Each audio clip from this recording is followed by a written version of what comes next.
What's up, everybody? Eric here with another EWE Reviews. Today we're going to be talking about Star Trek Picard Season 3. Before we get into that, please like the video, subscribe to the channel, let me know what you've done in the comments down below.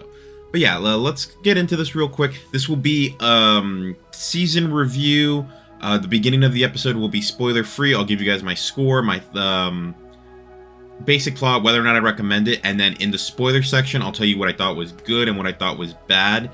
I don't want to do the thoughts on the spoiler-free section, just because in order to really get a good review of this, you really need to be able to talk about the spoilers. Alright guys, so talking about this again, this is Star Trek Picard Season 3, the final season. The season ran from February 16th, 2023 to April 20th, 2023. I'm going to say the cast. Again, long cast for this show, so I'm going to break it up into pieces. So first up, we got Patrick Stewart, Jerry Ryan, Jonathan Frakes, Ed Spielers, Todd Stashwick, Gates McFadden, and Michael Dorn. Alright, and we also have Amanda Plummer, LeVar Burton, Brent Spiner, Ashley Sharp-Chestnut, Marina Sirtis, and Michelle Hurd. Alright. My throat's still getting used to getting back from being sick. Alright, so the basic plot of this season was that Picard is kind of going to go be off away with Laris, be happy now that he found someone that he can be happy with. But then he gets a transmission from an old flame from Beverly Crusher, and she says she needs his help, and that he's not allowed to contact Starfleet because she doesn't know who she can trust. So this leads to Picard and the crew of the Enterprise D to come in and help Picard save the day one more time. But we also have people like Seven of Nine that were all, and Raffi that were around from the other seasons of Picard. So I want to say Raffi and Seven are the only other actors from previous seasons of Picard that are back, not counting Brent Spiner. Let me see, I think everyone else is gone. All right, so would I recommend this season, guys? Yes, 100%. This is probably one of my favorite seasons of Star Trek ever. I would honestly say right now that the only season that I think compares to it in terms of how good it is in quality is Star Trek Strange New Worlds, but that's episodic. This is serialized. This is an entire season-long arc, and it was done in a way that I never thought Star Trek could ever do this way. So I was highly impressed by what they did. They had episodes that actually made me feel. I had 2 episodes that actually made me cry. So that's just telling you a lot right there. That being said, let's go on to my score. I'm giving this season a 9 out of 10 for amazing. As much as I want to give it a 10, there's just some things that I don't think I can give it a 10 because of those little things. Though, like I said, it was amazing. It had so much in it. I just can't give it a 10 because there's some little things that I'm thinking are missing. And I'll talk a little bit about that in the spoiler section right now. But yeah, other than that, guys, this is an amazing season of Star Trek. I honestly think it is one of the best I've ever seen. Now, the one caveat there is that you do have to have some Star Trek knowledge beforehand to really appreciate what they did. But I'm pretty sure you can watch like a recap video on YouTube. All you gotta check is The Next Generation. You honestly don't even really need to check out Picard Season 1 and 2. They kind of just rush by through that. All you need to know about Seasons 1 and 2 is Raffi and Seven. That's it. You can probably skip that. And then who is Laris? And then you're good to go. But besides that, Season 3 on its own is just... I wish Picard would have been like that for all 3 seasons, because wow. Alright, so that's my spoiler-free ideas, guys. For those of you that aren't going into the spoiler section, thanks for watching. Please like and subscribe to the channel. But those of you that are staying with me, let me give you your warning, and we're going to go into the spoiler section. So 5, 4, 3, 2, 1. Alright, guys, welcome into the spoiler section of this episode. Now, one thing I will say is usually I go good and then bad. Today I'm going to flip it a little bit because there's not as much bad and there's a lot of good. So I'm going to do the bad first. So there was a couple characters missing this season that I felt could have put it a little bit over the top, like a better spot that maybe could have got me to the 10. So we didn't have, like, Guinan's not in this season, but she's in the other seasons. We don't have, we don't have, crap. Wheaton. Why can I not remember Will Wheaton's character? It's the other Crusher boy. Oh my god, I'm gonna hurt myself because I don't remember this. But he's not in it. The other Crusher isn't in this one. And we're also missing, we don't have Janeway in it, even though she's referenced a lot. And who else were we missing? Laris isn't in the finale, which to me was just like, wait. So the big thing coming out of season 2 was that Picard finally had someone that he actually cares about. Where is she in the finale? And I found that really weird, guys. I was just like, Laris should have been there, but I guess they didn't want to put her there. So that confused me a little bit. Another bad thing is, as much as I like how that the Borg ended up being like the big bad of the season, it did feel that the way they brought them in, I'm not saying that the way that they did it was bad. It's just like, oh, you put them in for the final 2 episodes, but the Changelings did all the work. I'm like, maybe you could have had the Changelings doing a little bit more in the finale as well. It just felt like once Vadic died, the Changelings role just completely like ended, and I felt like that was a little bit weird. It felt like up to episode 8, like, oh, we got our like a really good what we did there, but then the last 2 episodes were just Borg heavy, and I was just like, okay. Not saying it was bad by any stretch. It just felt like they could have done communication with those 2 things better. It felt like the whole thing is, we don't want anyone to know the Borg are behind this at all. So I was like, I get it, but it could have been done a little bit better in my eyes. How exactly, I'm not necessarily sure. How it happened, I was just like, could have been a little bit tweaks here and there. All right. Another thing, and this is going to be something that is going to be very unpopular. I thought killing both Shaw and Ro Laren was a mistake. I think you could have just killed one of them, and the trade-off there would have been you either kill Riker, Picard, or Worf. I think they could have killed one of them off, and I think I would have been fine with it. It just felt weird to me that the first thing a lot of us thought when we saw Shaw is, oh, they're going to kill him off. And then they gave him such a great arc, and they still killed him off. I knew it was needed to get Captain 7, but at the same time, I was like, but yet everyone from Enterprise D survives, and it was weird. It was weird to me. All right, another thing that I found bad, and there's very few things, and I think that's very nitpicky when I'm going after, guys. Fleet formation. How did that even get through to the top level? Like, oh, let's go do this fleet formation thing.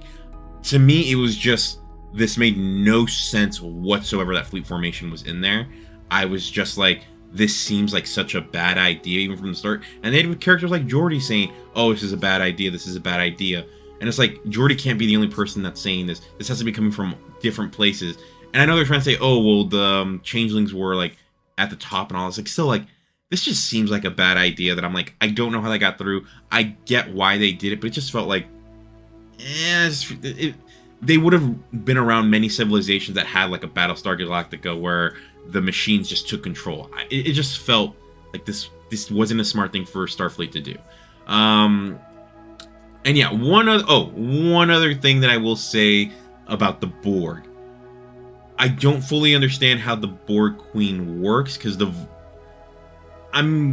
Borg Queen from the last season 2 that we saw, it seemed like we got a normal Borg Queen. And I know she was inside Girardi's head and all that, but it felt like we had a more normal Borg Queen there. But then in this season, it felt like, oh, we got the old Borg Queen from Voyager. And then she's like kind of blaming Picard for things. But it was like, it wasn't Picard that screwed you over. It was Janeway that screwed you over. So kind of some like mismatching there. It wasn't a problem. It was just, again, nitpicking on some stuff. All right, guys. So now let's move on to what I thought was good about this season. As I already said, I thought for a serialized Star Trek, woo, this is the bar now. This is, and I'm not sure if anything's ever gonna be able to reach this, because they had everything set in place for them to really make it good. I just hope the other Star Trek shows learn from this. Something like Discovery for their season 5. I hope they learn from it, because Discovery, I feel, has been lacking a lot recently. I love the callbacks in this show, guys. I was loving the fact that we saw people like Tuvok, Ro Laren, Admiral Shelby. We got to see a lot of cameos from people that I was just like, oh, I never thought we were going to see them in Star Trek again. The Ro Laren one was just like, when we saw her, I was just like, whoa, Ro Laren's back. That's not a character I ever expected to see again in Star Trek. So that was crazy. Same for Moriarty. And then the way that they brought back Data, I was just like, these were great things of how they put them all together for this season. And this to me felt like a sequel to not only the Next Generation, but with having the Dominion being like a lot of the stuff from the Dominion War being mentioned, and 7 of 9 even being there. It felt like this was a nice successor to Voyager, Deep Space Nine, and The Next Generation. 3 shows that were all running around the same time. So I was like, okay, these 3 got to get their spiritual successor here, and we get to move on from there with them. So that really made me happy. Going on from that, seeing the crew of the Enterprise D back together, guys, like, the feels, and just wondering, like at first I was just like, cool, they're all back together. And then when we see the Enterprise D, and I know we just get the outside shot, and then the only inside shot we saw was the bridge, but still, it was like, this felt like tribute to everyone that loved The Next Generation, and we just got to see them do this one last time, one last ride in the Enterprise D, and I loved it. I thought that was great. Talking about the ships, the Fleet Museum, that episode when we finally got to see them all, and we saw the Bounty, the Voyager, Defiant, the Enterprise A, the NX-01. I was just like, we got to see these like historic ships one last time. They got to get their music there. I was really happy with what we saw there. I thought this was really cool. I loved what they did. Now, moving on, something that I love from this as well is the potential for something from this, like Star Trek Legacy, which I know hasn't been greenlit or anything like that, but they set it up. We could have something where we have Jack, Raffi, and Seven all on the new Enterprise. And that's something I'll say. The entire time when we first got into the season, I was like, okay, we're going to be in Picard's present time. I was like, I knew we were going to see the Enterprise F. But from what I knew beforehand, I was like, oh, the Enterprise F is like going to be retired soon. So I was like, oh, I wonder if we're going to see the Enterprise G. If they're going to set up for eventually having the Enterprise G as the main ship, the hero ship for a new series. Look what happens. We end up finding out that the Enterprise G is the ship we've been on the entire time. And I was just like, that was so cool that I didn't realize we were on the G the entire time. This is so cool. And with Captain 7 of 9, I'm so excited. I hope that does get greenlit, because this show is just giving me so much like hope for that, because I'm like, they can do it right. I even said this from a long time ago. I did not have high hopes for Picard season 3, because season 1 and 2 I thought were like, but season 3 has just been like good thing after good thing after good thing. And I'm like, I'm hoping we do get to Star Trek Legacy and we get something amazing there. So that's something else for me there. Since I don't want this video to go on too long, I'll just say one more thing.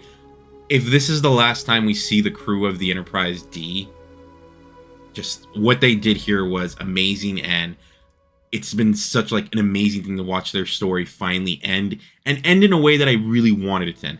As much as like I liked Star Trek Nemesis, it never felt like the proper ending to me. It always felt like bittersweet. Not because Data died, it just felt bittersweet because I didn't feel like it could have been more grand than that. In that movie, I didn't hate it, but I was just like, you could have done a little bit more, maybe with some stuff here and there. But this felt like, you know what?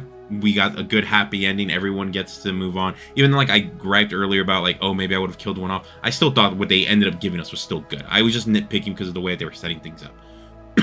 But here, just seeing them playing cards one last time, I was like, you know what? Yeah, I love this. So yeah, guys, those are my thoughts for Star Trek Picard Season 3. I hope you guys enjoyed it as much as I did. Like I said, this is a 9 out of 10 for me.